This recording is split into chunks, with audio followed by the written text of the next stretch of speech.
This phone cost me 47,500 rupees. In 2026, when a sub cost cut flagship costs like 60,000 rupees, I managed to pull off this absolute heist on Amazon. This is the OnePlus 13, a no compromise Snapdragon 8 Elite flagship smartphone that I managed to snag for just 47,500 rupees.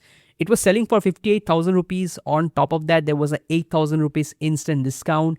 And on top of that, I got a 5% instant cashback from Amazon using the Amazon ICICI credit card. So just a mind-blowing deal that I managed to snag on Amazon. Now, this video is not about me getting a crazy good deal. It's about the OnePlus 13. Why this phone in 2026 is probably the best flagship that you can buy when it comes to value for money. And not only that, but we are in the peak AI era where manufacturers are cutting costs left, right, and center, removing premium features which were expected to come at this price, all the while charging a premium for it.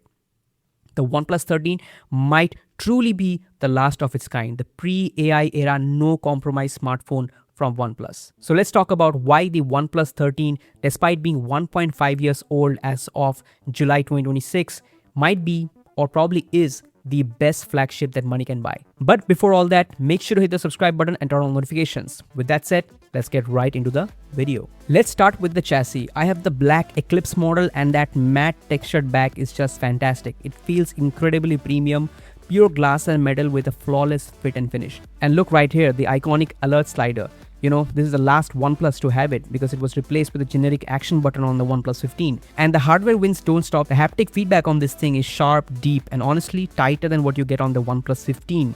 Plus, you get a full USB 3.2 Gen 1 port with native display output. Try finding display output on a sub 50k phone today. It does not exist. The only real caveat here, size.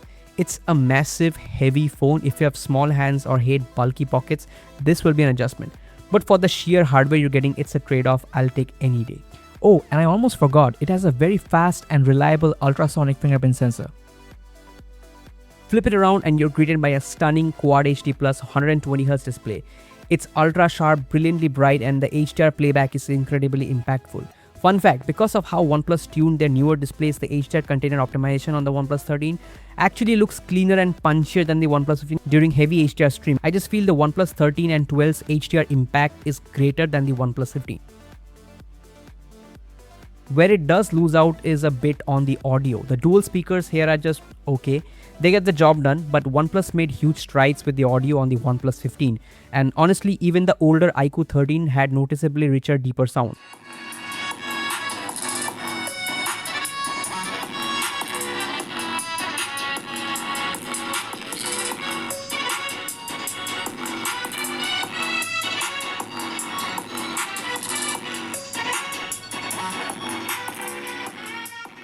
But hey, you can't win all the time. Under the hood is where the deal goes from good to insane. The Snapdragon 8 Elite platform was a massive, historic leap over the 8 Gen 3. We're talking massive 40% bump in pure processing power. I had previously compared the 8 Gen 3 with the 8 Elite and the 8S Gen 4. You can go check it out.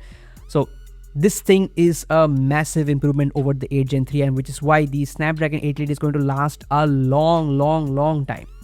And here's a quick stress test which I ran on the OnePlus 13, and you can see it's quite good. This phone manages heat beautifully, holding on to its high performance without dropping off a cliff.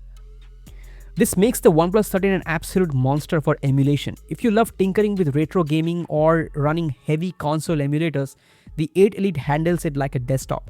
And now that turnip drivers are mature and widely available, the optimization is much better.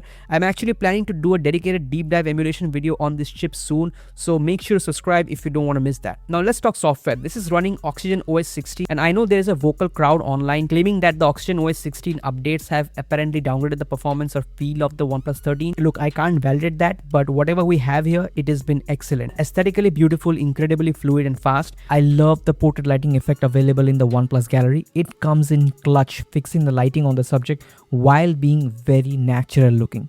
I won't spend too much time here because Oxygen OS 16 has been covered to death on YouTube, but I do have two specific complaints. First, WhatsApp notifications have been annoying. They're inconsistent, sometimes delayed. This happens from time to time. Second, despite having that awesome USB 3.2 Gen 1 port with display output, The latest Oxygen OS 16 update still hasn't given us the upgraded Android desktop mode.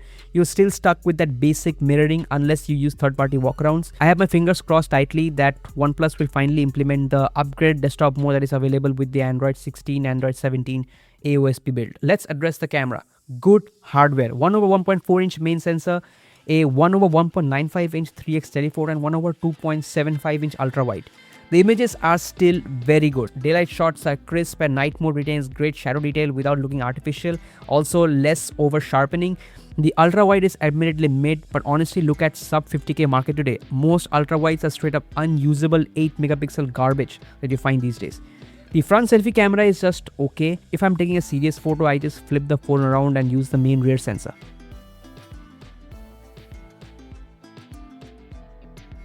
However, there is this one annoying bug that I'm encountering very recently. The HDR processing just doesn't get applied. Like randomly you will find yourself with images having zero highlight details.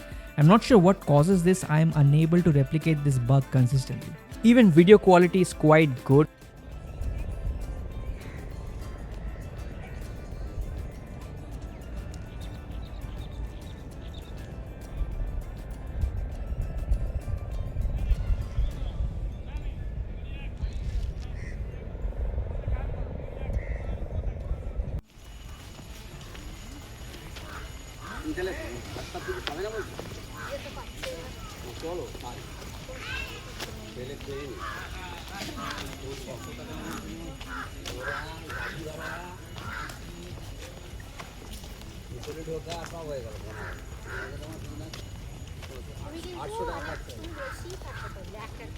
OnePlus has finally given this phone a true pro video mode. Now, for some bizarre reason, the native pro video mode is capped to 4K at 30 FPS for some reason. I don't know why. It makes zero sense to me. But anyways, at least it is there. And one trick is that if you disable the EIS, the phone also completely turns off the aggressive noise reduction, which means you get a lot more detail. You get a lot more noise, but at least you can eliminate the noise in post using your favorite tool. So yeah, at least the OnePlus 13 finally gets the Pro Video mode. Although OnePlus should update it further and just unlock all the frame rate options. It doesn't make sense to just lock it to 4K 30 FPS. And if you want to push it further, the OnePlus 13 pairs beautifully with Motioncam Pro and shoot full 4K 60 FPS across all the three lenses. But using Motioncam Pro completely elevates the camera into a cinema category tool.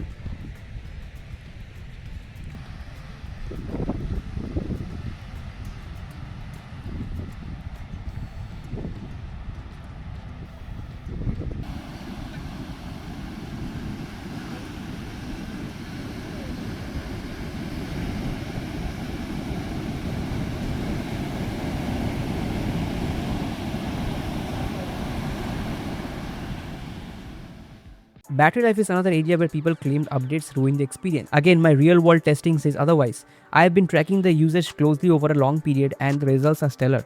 Even on heavy days spent entirely on mobile data, switching between 4G and 5G, I have cleared 7.5 hours of screen on time. And when I'm primarily on Wi-Fi, it comfortably sails past the 9-hour mark.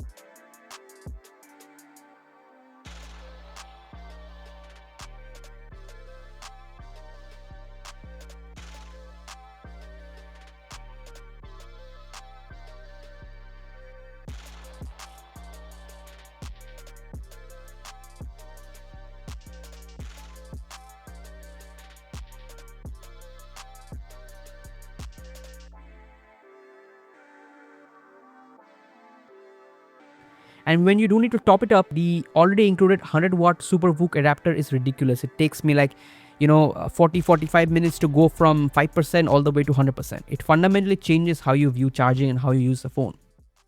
And before we wrap it up, I must give OnePlus the credit. This is one of the last OEMs, OnePlus, that still allows you to unlock the bootloader and flash custom bootloaders and custom ROMs on the phone without straight away voiding the warranty, which something like Motorola does, and a lot of most other OEMs don't even allow unlocking the bootloader these days. So OnePlus is one of the last premium flagship brands that still allows you to unlock the bootloader. At least in India, it's pretty easy to unlock the bootloader, and the custom ROM support and the aftermarket development community is also quite good with the OnePlus 13. So you can, if you're a tinkerer, like you like to tweak the phone and you have to do all kinds of experiments, then the OnePlus 13 is one of the unique and probably the only choice in the market, which is very tinkerer friendly. So yeah, that's all about the OnePlus 13. Won't go any further. I mean, the OnePlus 13 has been covered to death, but in 2026 this is definitely probably the best flagship that you can buy. I mean, you are not compromising with anything with this phone. You are not paying a huge amount of money. The pricing is perfect. Mid 50,000 rupees is great. I got it for 47,500 rupees, which is just a no-brainer. But even down to 55,000 rupees, this is an excellent deal. If you want to use it long term, I recommend getting the 16GB RAM variant, because again, 16GB RAM will be like so rare in 2026 and going forward due to the RAM prices and storage prices and whatnot. But yeah, the OnePlus 13, guys, excellent deal. Highly 100% recommended. Just grab it as soon as possible before stocks run out. With that said, thank you so much for watching, guys. Make sure to hit like, share and subscribe. Take care, and I'll catch you in the next one. Peace.